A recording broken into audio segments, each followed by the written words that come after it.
నీవు నీ జేబులో ఉన్న 10 రూపాయలు ఇంకోటికి ఇచ్చేయడం కష్టమైనా క్లేశపడి ఇవ్వడం వల్ల పుణ్యం ఇచ్చినట్టే, ఈశ్వరుణ్ణి చేరుకోవడం కోసం నీకిచ్చిన తెప్ప అయిన ఈ శరీరాన్ని క్లేశ పెట్టడానికి ఏకాదశి వ్రతాన్ని నిర్ణయం చేశాడు.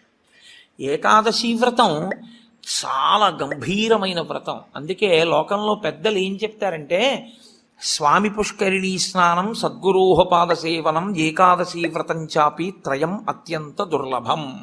ఈ 3 చెయ్యలేరు అని చెప్తారు. ఎందుకు చెయ్యలేరు? స్వామి పుష్కరిణీ స్నానం, అక్కడికి వెడతాడు, ఆనందనిలయం చుట్టూ 100 మార్లు తిరుగుతాడు, కానీ పుష్కరిణిలో స్నానం చేద్దామన్న ఊహవాడికి రానేరాదు. సద్గురోహ పాదసేవనం, సద్గురువు పాదములు పట్టుకునే అవకాశం ఇవ్వడు. ఎందుకు ఇవ్వడు? ఒక్కటే కారణం, నాకు అసలు కాళ్ళ నొప్పులే ఉండవంటాడు. ఆయన అసలు కాళ్ళు పట్టించుకోవడం ఆయన జన్మాంతరంలో ఆయన చేయడు. కాబట్టి అసలు గురువుగారి కాళ్ళు బట్టి అదృష్టం నీకు ఎప్పుడు వస్తుంది? నువ్వు ఆయన కాళ్ళు నిప్పిడితే కదా నువ్వు వెళ్ళి పట్టుకోవడానికి. కాబట్టి ఆయన కాళ్ళు పట్టుకునే అదృష్టం ఉండదు. సద్గురోహ పాదసేవనం. ఏకాదశి వ్రతం చాపి, ఏకాదశి వ్రతము చెయ్యలేడు. ఎందుకు చెయ్యలేడో తెలుసా అండి? మీరు అంగీకరించినా అంగీకరించకపోయినా శాస్త్రీయమైన, వేదప్రోక్తమైన, ఋషిప్రోక్తమైన ఒక పెద్ద రహస్యాన్ని మీకు ఇప్పుడు చెప్తా. ఏకాదశి వ్రతం ఎందుకు కష్టం? మీ అబ్బాయికి ఉద్యోగం వస్తుంది, సత్యనారాయణ వ్రతం చెయ్యి, చేస్తాడు. మీ అమ్మాయికి పెళ్ళి అవుతుంది, ఈ వ్రతం చెయ్యి, చేస్తారు. నువ్వు చచ్చిపోయేటప్పుడు ఈశ్వరుడు గుర్తొస్తాడు, చచ్చిపోయేటప్పుడు ఎలా ఉంటుందో అలా ఊహించుకుని వ్రతం చేయి అంటే, ఇప్పుడు వద్దులేండి తర్వాత చేస్తానంటే కదండి. ఏకాదశి వ్రతం నిజానికి అంతే. ఏకాదశి వ్రతం ఎందుకు చేయిస్తారో తెలుసా అండి? ఉపవాసం, అన్నం తినకూడదు. అన్నం తినకపోవడం కాదు, అన్నాన్ని పచనం చెయ్యడానికి కావలసిన సంభారములను స్పృశించి పచన ప్రయత్నమునందు నిమగ్నము కాకూడదు. అంటే ఏకాదశి నాడు ఉపవాసం ఉండి, ద్వాదశి నాడు కాకరకాయ పులుసు పెట్టి వండుకుందామా, వేపుడు చేసుకుందామా అని ఆలోచించకూడదు.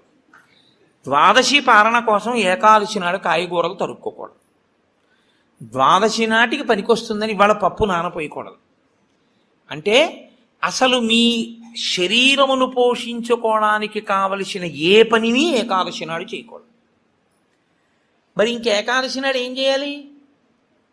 అసలు చాలా నిష్కర్షగా మాట్లాడితే నిర్జలోపవాసం, ముక్కోటి ఏకాదశి. నీటిని త్రాగకూడదు, ఉమ్ము మింగకూడదు. ఈ నిర్జలోపవాసం ఎందుకు చేయిస్తారో తెలుసా అండి? పిచ్చాడా, మనుష్యులలో 199 మంది తెలిసే వెళ్ళిపోతారు. అకస్మాత్తుగా అనాయాసంగా వెళ్ళడం మహాదృష్టవంతులకి తప్ప జరగదు. నాకు కాకినాడలో మొన్న తెలుసున్నవారు ఒకరు ఏదో అట్టేస్తానని కూతురికి, ఏమిటో మంటగా ఉండు అని వెళ్ళి మొక్కలకి నీళ్లు పోసి పడుకుని ఏదో చెప్తూ ఇలా అలా ఉండిపోయింది. అంతే. ఏమైందంటే వెళ్ళిపోయింది, అంతే, ప్రాణోత్క్రమణం అయిపోయింది. అది అందరికీ పట్టే భాగ్యం కాదు, చాలా కష్టం, అలా వెళ్ళరు. సాధారణంగా 199 మంది వెళ్ళే మార్గం ఏమిటంటే, రెండిటిని ఎండగట్టి పంపుతారు. 1 నీరివ్వరు, 2 అన్నం పెట్టరు. ఎందుకని అంటారేమో, తీసుకెళ్ళి ఎక్కడ పడుకోబెడతారు ఇంటెన్సివ్ కేర్ యూనిట్లో. వాడి కర్మ అంతా ఎక్కడొస్తుందంటే ఇక్కడ ఒక గొట్టం పెడతారు, ఇందులోంచి ఏం పోయిరు, ఇందులోంచి ఎక్కిస్తారు. దీంతో ఏం తాకూడదండి అంటారు, దీంతో ఏమీ తినకూడదండి అంటారు. ఇందులోంచి వెళ్ళిందే ఆహారం, ఇందులోంచి వెళ్ళిందే పానీయం. ఫోన్లేండి, ఇప్పుడు మాకు వచ్చిన నష్టం ఏమిటి, ఏదో ఒకటి ఎక్కుతోందిగా చచ్చిపోంగా అంటారేమో. ఓ 8 బెడ్స్ వేస్తారు అక్కడ. అకస్మాత్తుగా వీడికి పెతిడ్రిన్ ఇంజక్షన్ ఇచ్చి వీడు పడుకుని ఉంటే 11ంటికి గొళ్ళుమని ఏడుపు వినపడుతుంది. 3వ బెడ్ మీద వాడిని స్ట్రెచ్చర్ మీద బయటికి తీసుకెళ్ళిపోతూ ఉంటారు. వీడికి గుండెలు గుబక్కుమంటాయి. 11 మంచాలు ఉండేవి, 3వ మంచం వాడు వెళ్ళిపోయాడు. వీడు 8వ మంచం వాడు అయితే పర్వాలేదు, వీడు 1, 2 అయ్యాడు అనుకోండి. వీడి కర్మే. నేను చూశానండి, నేను యథార్థంగా చూశాను ఒక హాస్పిటల్లో. నేను దీన్నేమి హాస్యంగా చెప్తున్నానని మీరు అనుకోకండి. 3 మంచాలలో మధ్య మంచం ఆయన వెళ్ళిపోయాడు. నేను చూస్తున్నాను, ఎవరో కాదు మా బంధువే. ఏడుస్తుంటే డాక్టర్లు అన్నారు, అమ్మ ఇక్కడ ఏడవకూడదు, నిశ్శబ్దంగా తీసుకెళ్ళి బయట ఏడవండి అన్నారు. ఎందుకంటే వాళ్ళు వెళ్ళిపోతారు గట్టిగా ఏడిస్తే, ఏడవకూడదు అన్నారు. నిజమే అది. వాళ్ళు అప్పటికే, నేను వెళ్ళిపోయిన వాడిని చూడటం లేదు, 1, 3 మంచాల వాళ్ళని చూస్తున్నాను. వాళ్ళు వీడు వెళ్ళిన మార్గం మూసుకుపోవుగాక అని వాళ్ళిద్దరు అలా చూస్తున్నారు. వీడు అదే వ్యాధితో జాయిన్ అయిన వాడికి ఎంత భయంగా ఉంటుందండి. గబాలను గోనుగుడలో బారేసి దగ్గర చేసేసి పట్టుకెళ్ళిపోతున్నారు బయటికి. పట్టుకెళ్ళిపోతుంటే ఆ బయటికి తీసుకెళ్ళిన తర్వాత ఇలా కిటికీలోంచి చూస్తే ఏం చేస్తున్నారో అన్నీ కనపడుతున్నాయి. కనపడుతుంటే వీడికి ఎలా ఉంటుంది, వీడి పరిస్థితి ఎలా ఉంటుంది? తినలేడు, తాగలేడు, బయటికి వెళ్ళలేడు. తింటే తప్ప తాగితే తప్ప నిద్ర పట్టడం అలవాటుగా చేసుకుని ఉన్నవాడు కడుపు నిండా తింటే కనుబడిపోతుంది. అందుకని రాత్రి అయ్యేటప్పటికీ బాగా తినేసి పడుకోవడం, నిద్రైపోవడం, మళ్ళీ లేవడం, మళ్ళీ తింటూ ఉండడం, ఇది అలవాటైపోయింది చాలా కాలంగా. ఇప్పుడు కాదు, కోట్ల జన్మలుగా జీవుడు అలవాటు చేసుకున్నాడు దీన్ని. ఇప్పుడు తినకుండా తాగకుండా ఈశ్వరుణ్ణి నామం కూడా చెప్పు, ఇంతకన్నా క్లేశం ఇంకోటి ఏముంటుందండి? తినద్దంటే క్లేశం, తాగద్దంటే క్లేశం. పోని తినద్దు తాగండవు, తాగద్దు తినండవు. తినద్దు తాగద్దని ఊరుకోడు, భగవన్నామని చెప్పమంటాడు.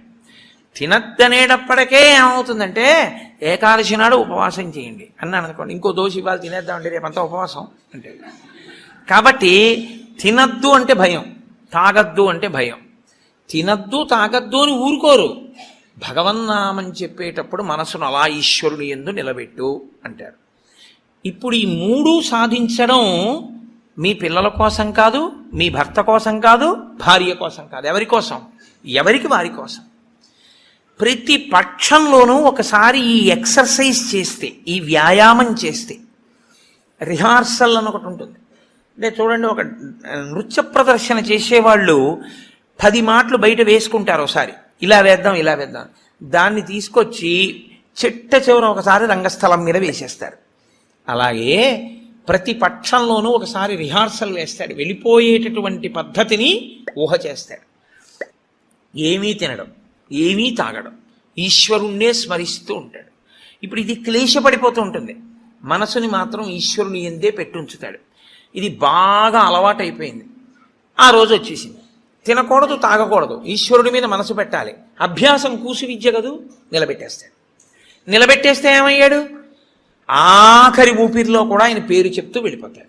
మరి డాక్టర్లు ఉన్నారు కదండి మీరు అనొచ్చు, 1,000,000 మంది వైద్యులు కూడి వచ్చినా కానీ మరణమయ్యేది వ్యాధి మాన్పలేరు. చచ్చిపోయే వాళ్ళందరూ డాక్టర్లు లేక చచ్చిపోయారు అనుకోకండి. ఈశ్వరుడు ఆయుర్దాయం ఇవ్వాలనుకుంటే డాక్టర్ రూపంలో అనుగ్రహించగలడంతే, ఈశ్వరుడు ఇచ్చినవాడు. కాబట్టి ఏకాదశి వ్రతానికి ఉన్న ప్రధాన ప్రయోజనమేమి? అది మృత్యువుని వచ్చినప్పుడు ఎలా ఉంటుందో తత్సంబంధమైనటువంటి తర్ఫీదు మనసుకు ఇచ్చుట. అందుకే ఏ వ్రతానికి చెప్పండి ఏకాదశి వ్రతం చాపి త్రయం అత్యంత దుర్లభం అని ఎందుకంటారో తెలుసా అండి?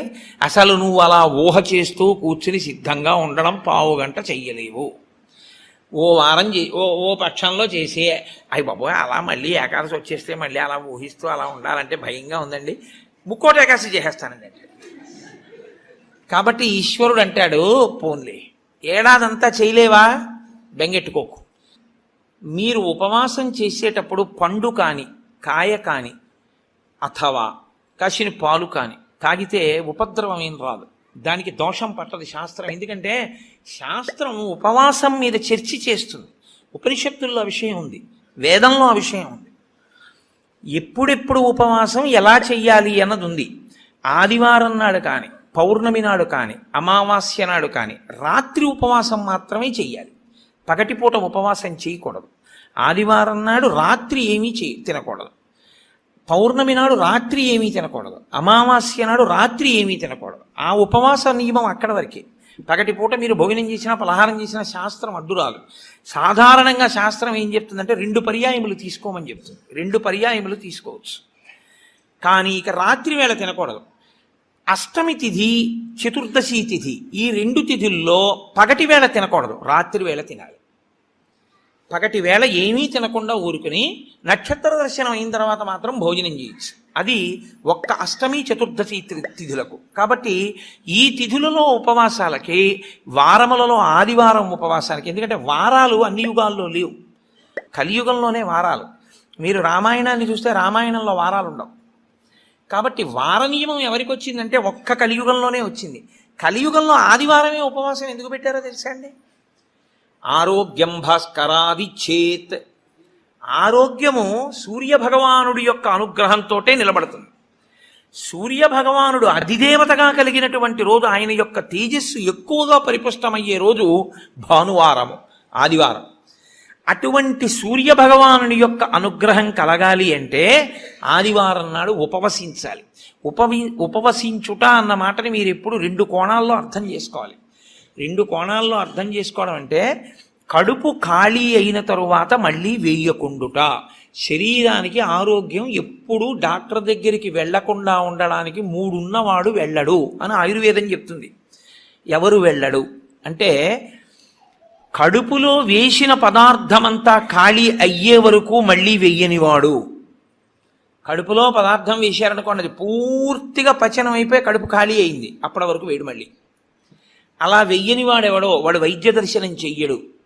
ఎడం పక్కకి తిరిగి ఎడమ చేతిని తల కింద పెట్టుకుని గుండెలు పరుపుకో బొంతకో తగిలేట్టుగా పడుకున్నవాడు వైద్యుణ్ణి చూడడు. 3, ప్రతిరోజు రాత్రి తాంబూల చర్వణం చేస్తూ కొంచెం సేపు నడిచి పడుకునేవాడు వైద్యుణ్ణి చూడడు. ఈ 3 పూర్ణారోగ్యానికి ఆయుర్వేద శాస్త్రం విధించినటువంటి నియమాలు. అందుకని అలాగే పడుకోవాలి. అందుకే మీరు ఎప్పుడైనా మహాత్ములు పడుకోవడం చూస్తే ఎప్పుడు ఎడం పక్కకే పడుకుంటారు. కారణం ఏంటంటే, ఎడం పక్క పడుకోవడం ఆరోగ్యాన్ని ఇచ్చేస్తుంది, వైటల్ ఆర్గాన్స్ అన్నింటినీ సేఫ్ గార్డ్ చేస్తుంది. నేను ఒకసారి డాక్టర్ని అడిగి, అది ఏంటంటే అలా ఉంది ఆయుర్వేదంలోని. నిజమేనండి, అలాగే పడుకోవాలన్నారు. అంతేనండి, మేమైనా అలాగే చెప్తాము, ఎడం పక్కకి తిరిగి పడుకుంటే చాలా మంచిది కోటేశ్వరరావు అన్నాడే. కాబట్టి నేను పురాణాల్లో ఉన్న ఎన్నో విషయాలు డాక్టర్ గారిని అడుగుతుంటే వాళ్ళు నిజమేనండి ఇవన్నీ అంటుంటారు. నేను శరత్కాలంలో అమ్మవారి పూజ ఎందుకు చేస్తారు అన్నదాని గురించి దేవీ భాగవతంలో ఉన్న విషయాలని కొన్నింటిని ఒకసారి డాక్టర్ గారిని అడిగితే ఆయన నాకు తెల్లబోయే రహస్యాలు చెప్పాడు. మీరు చెప్పినవే హ్యూమన్ ఎనాటమీలోకి మార్చి చెప్తే మాకేం చెప్తారంటే, చలికాలంలో తమంత తాముగా నాడులన్నీ కూడా సన్నబడిపోతాయి చలిగాలికి. కొవ్వు చిన్న చిన్న చిన్న చిన్న చిన్న చిన్న గింజల్లా ఉండి పరిగెడుతూ ఉంటుంది రక్తంలో. ఎప్పుడైతే నాడులు ఇలా రక్తనాళాలు సంకోచించాయో అది వెళ్ళి ఆగుతుంది. వెనక నుంచి వస్తున్నది వచ్చి దాన్ని తగులుకుని ఆగుతుంది. గసగసాలు ఒకదాన్నొకటి తగులుకున్నట్టుగా తగులుకుని ముద్ద కట్టి ఆగుతుంది. రక్త ప్రవాహం ఆగిపోయి స్ట్రోక్స్ వస్తాయి. చలికాలంలో స్ట్రోక్స్ వస్తాయి కాబట్టి అలా రాకుండా ఉండడానికి దేవీ నవరాత్రులు చేయిస్తారు. దేవీ నవరాత్రుల్లో మృత్యుదంస్ట్ర బయటికి వస్తుందని చెప్పడానికి కారణం అది అని నేను ఒకసారి దేవీ భాగవతం శ్లోకాలు మా ఇంటికి వచ్చిన డాక్టర్ గారికి చూపిస్తే, యథార్థంగా మాకు వైద్యం చెప్పినప్పుడు దీన్ని ఇంగ్లీష్లో ఇలా చెప్పారండి, దాన్ని ఆ రోజు ఋషులు ఇలా చెప్పారన్నమాట అని ఆయన తెల్లబోయాడు. కాబట్టి మన ఋషులు అద్భుతంగా దాన్ని అన్వయం చేసి తీసుకొచ్చి చూపిస్తారు. కడుపులో పదార్థము పూర్తిగా అయిపోయేంత వరకు మళ్ళీ పదార్థం అందులో వెయ్యకూడదు. మీరు ప్రతిరోజు అలా వేస్తూ పెడుతున్నారనుకోండి, మళ్ళీ అది కడుపు ఖాళీ అవగానే మళ్ళీ వేశారు. మళ్ళీ అందులోంచి రసాయనాలు ఊరాలి, అది మళ్ళీ తిరుగుతూ ఉండాలి. మీ ప్రయత్నం లేకుండా ఎప్పుడూ తిరుగుతూ మీ ప్రయత్నం లేకుండా ఆగిపోయేటటువంటి స్పందనలు శరీరంలో ఈశ్వరాధీనములై కొన్ని ఉంటాయి. వాటిని మీరు అసలు ఆపలేరు. ఊపిరితిత్తి, గుండె ఇలాంటివి మీరు ఆపు అని అడగను లేరు. నువ్వు విశ్రాంతి తీసుకోవాలన్నా ఆగను. ప్రయత్నపూర్వకంగా మిగిలిన వాటి ఆరోగ్యం కోసం ఒకదాన్ని ఆపమని చెప్పింది శాస్త్రం. దేన్ని ఆపాలి అంటే, కడుపులో ఉన్న కండరముల యొక్క కదలికకి విశ్రాంతినిమ్మని చెప్పింది. కడుపులో ఉన్న కండరములకు విశ్రాంతిని ఎవరిస్తారో అటువంటి వారి ఆరోగ్యము బాగుంటుంది అని. కడుపులో ఉన్న కండరముల కదలిక ఎప్పుడు ఆగుతుందంటే, దాని లోపల పదార్థమును వేయడం ఆపితే ఆగుతుంది. అందుకని ఏం చేస్తారంటే, ఉపవాసము అన్న పేరుతో లోపల పదార్థం వెయ్యరు. వేయకపోతే ఏమవుతుందంటే కండరములు కదలవు. కండరములు కదలకపోతే కంటికి కడుపుకి దగ్గర సంబంధం. కడుపు నిండకపోతే, కడుపు ఖాళీగా ఉంటే కనురెప్ప పడదు. కనురెప్ప పడకపోతే మీరు ఈశ్వరుడి యందు దృష్టి నిలబెట్టి ఈశ్వరుడి యొక్క ఆరాధన చెయ్యగలరు. కాబట్టి ఉపవాసం అన్న దాంట్లో అన్నం తినకుండా ఉండడం అనేటటువంటిది ప్రధానమైన నియమము. దీనికి మినహాయింపిచ్చి ఎట్టి పరిస్థితుల్లో చెయ్యకూడని వాళ్ళని ఇద్దరిని చెప్పింది శాస్త్రం. 8 ఏళ్లకు ముందున్నవాడు 80 ఏళ్ళు దాటినవాడు ఉపవాసం చెయ్యరాదు జీవితంలో. ఈ ఇద్దరికీ నిషేధం. 8 ఏళ్ళు కింద ఉన్న వయస్సు, 80 ఏళ్ళు పూర్తయిన వాళ్ళు ఉపవాసం చేస్తే పాపం, వాళ్ళు చేయకూడదు. ఎందుకని అంటే వాళ్ళ శరీరం అంగీకరించింది, అందులోకి పదార్థాన్ని వేయకపోతే ఒప్పుకోదు. 3వ మినహాయింపు ఒకరికి ఇచ్చింది. కడుపులోకి పదార్థం వెయ్యకపోవడమే విషంగా మారిపోయి శరీరాన్ని పడగొట్టగలిగిన వ్యాధి ఏదైనా సంక్రమించి ఉంటే, అంటే ఒక షుగర్ పేషెంట్ అనుకోండి, ఆయన అలా ఉండిపోయాడు అనుకోండి, ఫాస్టింగ్లో పడిపోతుంది, కోమాలోకి వెళ్ళిపోతాడు.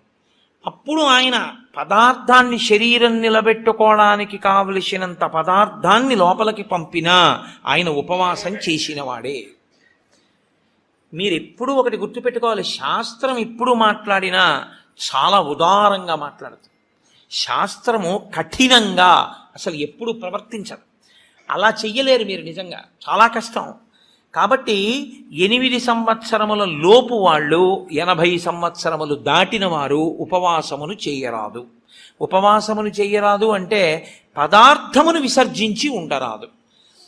కాబట్టి ఉపవాసము అన్న మాటలో మీ కడుపు కండరములు కదలకుండా విశ్రాంతి ఇచ్చుట అన్నది ప్రధాన ప్రక్రియ.